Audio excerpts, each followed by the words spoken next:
Dans certains de mes animations, je pose cette question aux participants. Qu'est-ce qui fait vraiment la performance durable d'une organisation? On pense souvent aux outils, à la méthode de travail, à la standardisation des processus.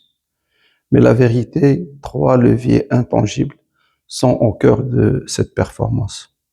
La compétence individuelle, la compétence collective et la motivation.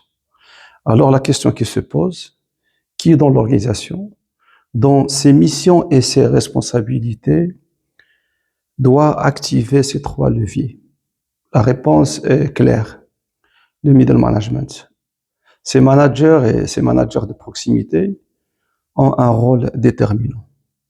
Ils devaient être des managers pédagogues, capables de développer les compétences individuelles de leurs collaborateurs. Ils devaient être des facilitateurs, favorisent l'intelligence collective, renforcent le management transverse, tout en dépassant les limites d'une organisation, les limites et la rigidité d'une organisation pyramidale où chacun défend son territoire. Ils devaient être aussi des leaders mobilisateurs, inspirent par la confiance, motivent par la délégation et font grandir l'autonomie et la responsabilité. En d'autres termes, leur mission est de développer chez leurs collaborateurs trois attitudes: vouloir faire et savoir quoi faire. Je rappelle souvent cette citation qui résume l'essence de ces missions.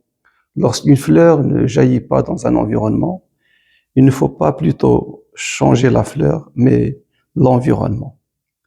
Car le défi du management d'aujourd'hui, ce n'est pas de forcer les individus, mais plutôt de créer un contexte propice où elles révèlent tout leur potentiel.